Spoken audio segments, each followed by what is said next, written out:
Welcome, everyone, to Family Talk. It's a ministry of the James Dobson Family Institute, supported by listeners just like you. I'm Dr. James Dobson, and I'm thrilled that you've joined us.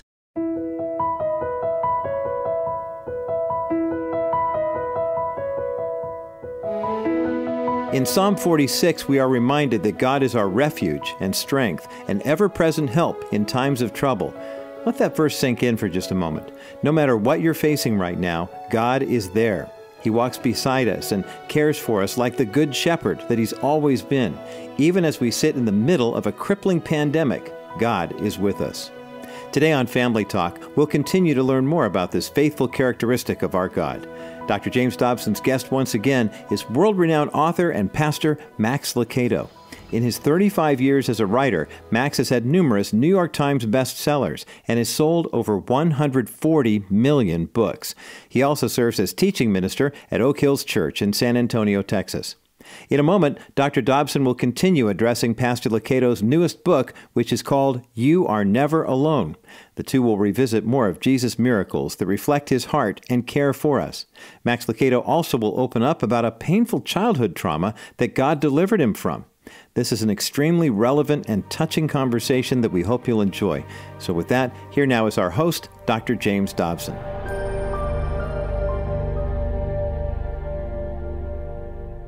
You know, I used to teach a Sunday school class many years ago with about 100 young married couples in the class.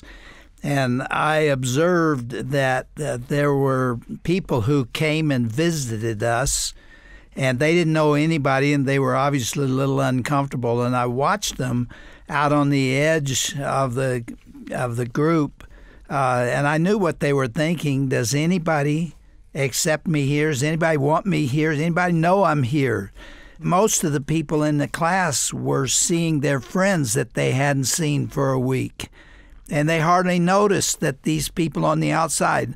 I observed the fact that whether or not they stayed and eventually found the Lord depended on somebody recognizing that they had a need and going out there and pulling them in. And we talked a lot about that, and the class grew because of it. People all kind of stand around saying, "Who cares about me?" Let me go to another example from the Scriptures in your book.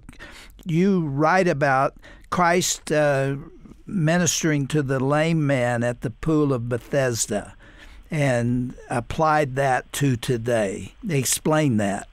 That's one of my favorite miracles. It's hard to, say you have a favorite miracle or two, but that one, just the fact that Jesus went there. You recall the pool of Bethesda was the gathering place for the sick, for the infirm, for the crippled, for those in need of a miracle, because there was a belief that the angels would come and stir up the water, and whoever could get to the water first would be healed. Even the fact that Jesus is there is a powerful story. I mean, imagine, here's God on earth, and He goes to the place where sickness is concentrated. This would be like Him going to, to the rehab center, to the Veterans Hospital, to a place where there's just so much struggle and sickness. And there He goes, and He sees this man, and He asks the man, "Do you want to be healed? Do you want to be healed?" Jim, I've been in the ministry for 40 years. I've probably walked through 1,000 hospitals visiting sick people. I've never asked them, do they want to be healed? I just assume they want to. Everybody wants to be healed. But you know what? Jesus could see that man's heart. And the man responded by saying, "Well, I don't have anybody to help me down to the water so that I can be." And Jesus said, "Rise up, stand up, take up your mat and walk." As if to say, come on, let's move on. I think this is just my interpretation, Jim, but I think the man that Jesus was talking to there had kind of gotten stuck. He'd gotten used to being a sick person. He'd gotten accustomed to lying on his mat. And Jesus was saying, come on, let's move forward. You don't have to stay here, but you got to stand up. And I think we can get stuck. We can get stuck in the doldrums of the life's challenges and difficulties. And we can forget there's a possibility of a new day tomorrow. And maybe that's what the message is that Christ is saying to us. If you're lonely, if you're discouraged, listen, I'm here. Jesus says, I'll walk into the middle of the world. I'm right here. But you got to do your part. I need you to rise up, stand up, take up your mat, and walk. And to that man's credit, he did. He did. And he was healed. He was healed. Yeah. And so we need to do that too. Maybe somebody who's lonely, I would encourage you to respond. Maybe you could call somebody. Maybe you could take the initiative to reach out. But don't think that you have to live tomorrow like you live today. The Christ is present to help you get through this tough time. I love that illustration, and it again shows the compassion of Christ. As you talk, I'm reminded of other scriptural references. One was blind Bartimaeus. Remember, he was sitting with his little cup waiting for people to drop him some coins in so he could live another day. And he heard this crowd coming. And he must have grabbed somebody's cloak and said, "What is all this noise?" And they said, "Well, there's somebody coming this way. I think he's Jesus." He said, Jesus of Nazareth is coming by me. He's coming my way." And he began screaming. And, of course, the disciples were embarrassed, and they didn't want him to create a ruckus there because the scribes and the Pharisees were undoubtedly there. And Jesus turned and walked right to him, and the man was given his sight.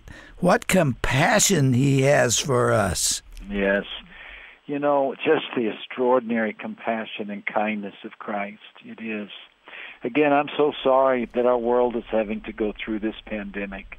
But maybe this pandemic is what it takes for us to finally turn away from all the diversions and the inner sources of entertainment.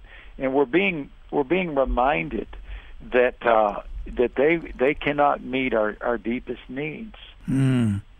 You also refer in the book to the power of I am, the name of God. Tell us about it. Yeah. Well, Jim, the presence of Christ on the stormy Sea of Galilee is a picture that Christ appears in the middle of the stormiest times of our life. And in that chapter, if you don't mind, I'd like to share a story that I really just shared publicly for the first time in this book. And that is, when I was 12 years old, I was sexually molested by a man in our small West Texas community. There was a man in our community who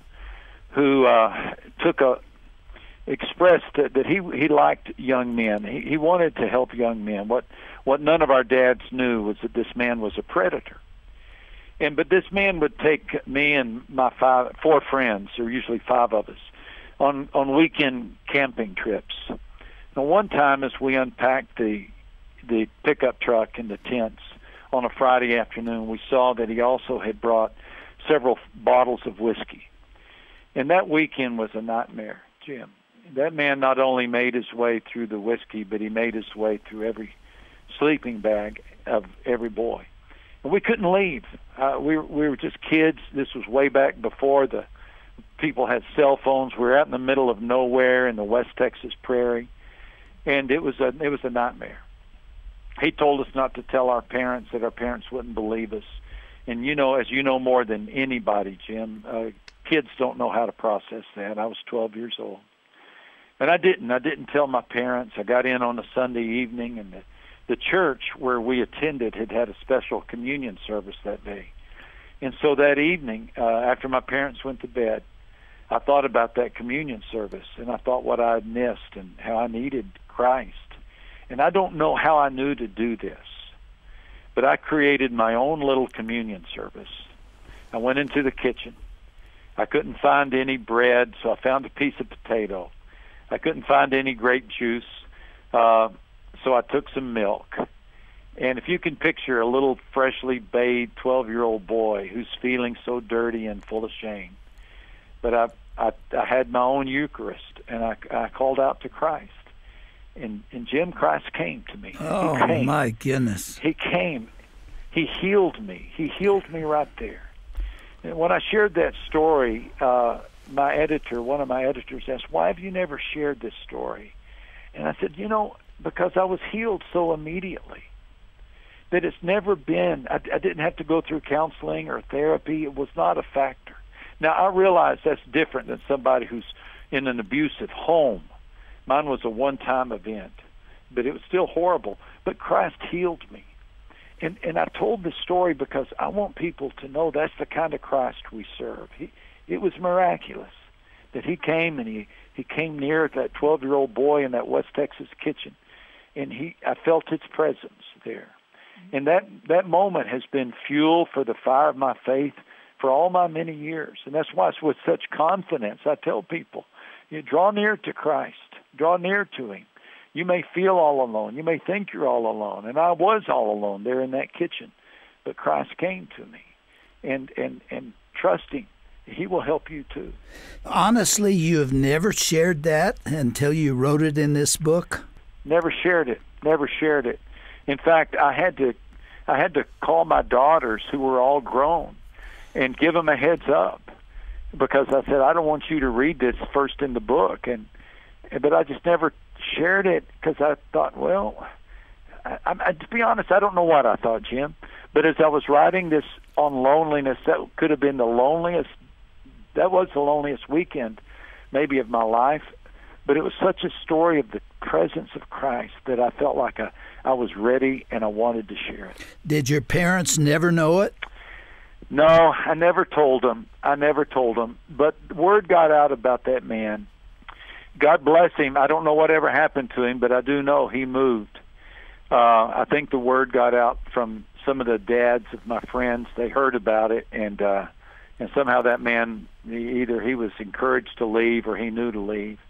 I don't know whatever happened to him. I don't. I pray that God touched his heart and drew him, called him to himself. But I never talked to my parents about it. Because of the prevalence of pornography, and especially child pornography, many, many, many millions of people have been through that experience. It just breaks my heart because you never forget it. You dealt with it by taking it to the cross when you didn't even know the meaning of that. The Lord rescued you, but others live with it all through their entire lives. It changes them, it warps them, and the fact that we still allow that kind of material to be out there influencing people. Whenever a child has been abused in this way, always there is pornography in the garage or hidden someplace in the home. There's no exception to that. It's always there. And pornography normalizes that behavior, doesn't it? It does. It makes people think, okay, this is normal. This doesn't really hurt somebody. But boy, anybody who's been on the receiving end of that, sexual intimacy is such a personal thing that God said He only wants us to use it within the protective covenant of a marriage. He knows what's best for us. He knows that if we use that expression outside of the protective covenant of a marriage, it can do damage, and especially when it's an attempt of violation.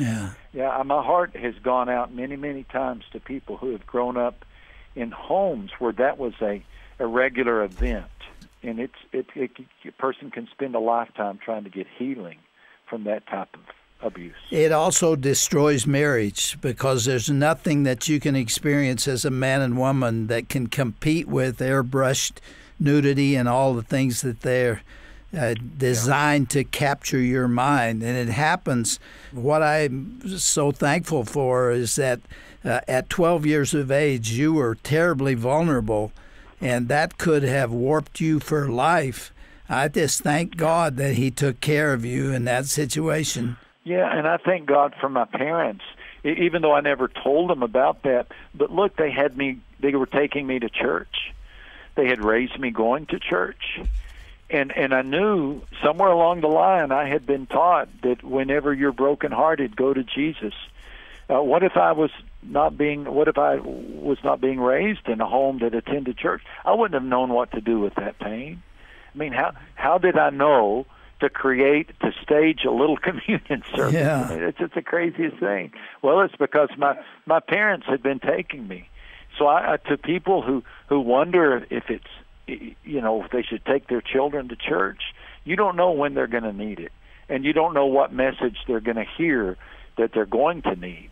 And so please keep raising them in the community of faith, so that when and if something like that happens or some other type of challenge, they'll know to turn to Christ.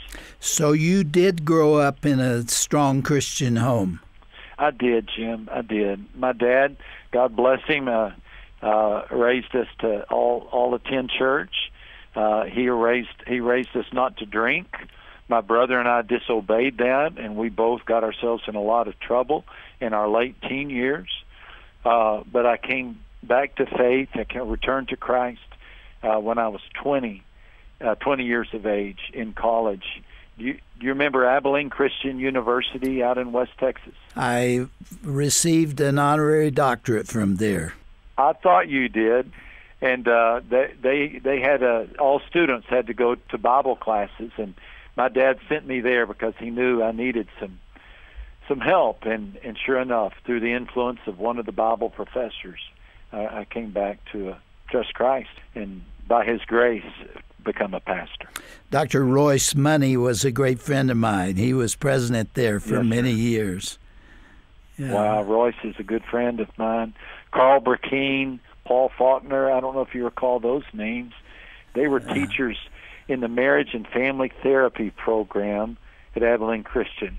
And boy, they spoke so highly of you. Dr. Burkeen has gone to be with the Lord. Dr. Faulkner's still here. But they sure spoke highly of you all those many years ago.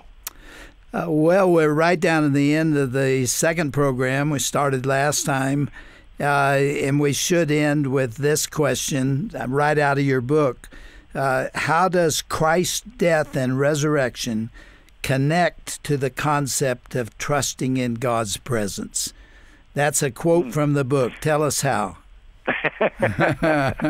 Well, the death, burial, and resurrection of Christ are the miracle that we need. The death of Christ on the cross is the demonstration of God's love for us and the action of God to justifiably forgive us for all of our sins. He dealt with our sins.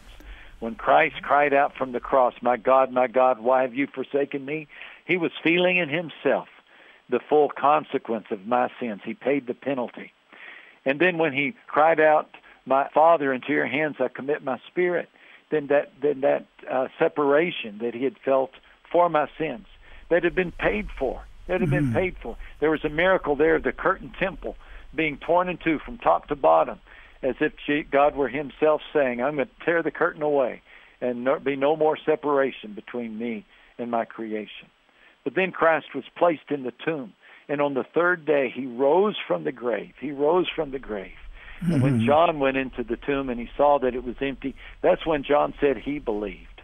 Because the absence of the body is the presence of our hope. Yes. And since Jesus rose from the grave, we too will be raised from our grave. And that's the hope. You know, the greatest miracle is the miracle that is yet to come, the miracle of heaven. A graveless, tearless, and sinless existence. And maybe God is getting us ready for that moment right now. That's going to be the great miracle in which all the disease, all the death, and all the discouragement is going to be gone forever. Max, does that mean literally that Jesus would have died on that cross if I were the only human being? Would he have cared that much for me? There is no doubt. There is no doubt. The Scripture says, "For God so loved the world that he gave his Son." If you had been the only sinner, if I'd been the only sinner, that's how much he loves us. We tend to forget that this life on earth is just a grain of sand, just a puff of smoke, compared to the eternal existence that awaits us. And he's ready for anybody. It's not his will that anyone should perish. He wants everybody to come to eternal life. but he doesn't force anybody. He doesn't force anybody. And he knocks at the door, but he waits on us to open it. And so he does. Every person who can hear your words and mine is receiving an invitation to spend forever with him. And all you need to do is say yes to him. Just say yes. Just say, Lord, I accept your gift. I accept your forgiveness. I call upon you as my Savior. I call upon you as my Lord. And I trust you.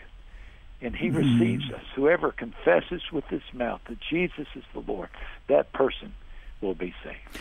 Now, you're telling me that it's free. That's exactly what I'm telling you. Yeah, that's exactly what I'm telling you. You know, it's free. Just accept it, and trust it. You know, salvation is a miraculous gift of God. And sanctification is that lifelong process in which he turns us more and more into his image. But we're not saved because of what we do. We're saved because of what Christ did for us. Pastor Lucado, you don't understand. I've done all these wicked things. God could not forgive me. You don't know what kind of life I've lived. You could never forgive me. What do you say? God does. You know, God can see our life from beginning to end, from birth to hearse, from start to finish. He knows not only the things we've done, he knows the things we will do. Yet he can forgive, and he is able to forgive. He is able to forgive because he sent his Son, and his Son never sinned, not one time. Can anybody convict me of sin, he invited, and nobody could. And so he died on the cross as a sinless man, but he took the place of sinners like you and me. He took our place. He knew no sin, but God made him become sin for us. He took our place, and he paid the price of sin so that we can stand before Christ on the day of judgment completely cleansed from beginning to end.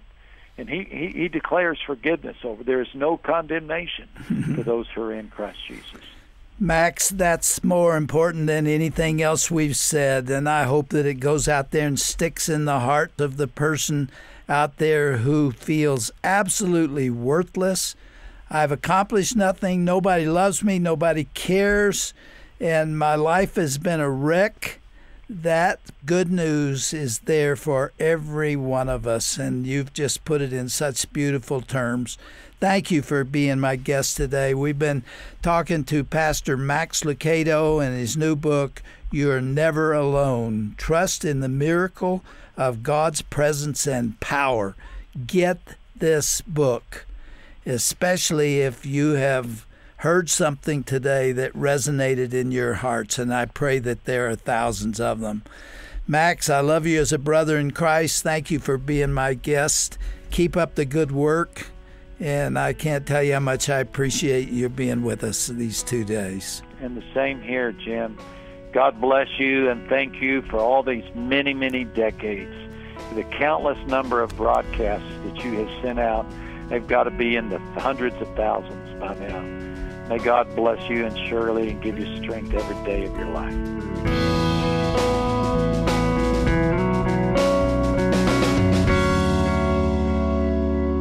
Well, these have been 2 very powerful editions of Family Talk. Max Lucado always has profound wisdom to share, so we're glad he's been our guest on today's broadcast as well as the previous edition of Family Talk. Our goal with these programs is to encourage you along this crazy journey of life. If you're struggling right now due to this pandemic, we hope and pray that the message from these interviews has ministered to you directly. Now, if you're seeking additional prayer, we are here for you. Simply call 877-732-6825, and a member of our team will be happy to pray over and with you. Again, that number is 877-732-6825. And to learn more about Pastor Max Lucado and his new book, You Are Never Alone, visit drjamesdobson.org. On today's broadcast page, you'll also see how you can request a CD of this entire interview. You'll find all of this when you go to drjamesdobson.org and then tap onto the broadcast menu. Finally, we'd love to hear what you thought of this insightful conversation, and the best way you can do so is by using our Facebook page. Find Dr. James Dobson's Family Talk on Facebook, and then comment on the broadcast post. Right now, thousands of other listeners are there sharing their thoughts about this meaningful discussion, so join in the conversation by visiting our Facebook page. Go to our profile by searching for Dr. James Dobson's Family Talk on Facebook. We look forward to hearing from you there. Well, that's all the time we have for today. Thanks for tuning in and for supporting the mission and ministry of the James Dobson Family Institute. Your faithful generosity continues to allow us to fight for marriages and families all over the world. Learn how you can partner with us by calling us at 877-732-6825. That's 877-732-6825. Or you can go online to drjamesdobson.org. That's drjamesdobson.org. Be sure to join us again tomorrow for another edition of Dr. James Dobson's Family Talk. I'm Roger Marsh. Have a blessed day.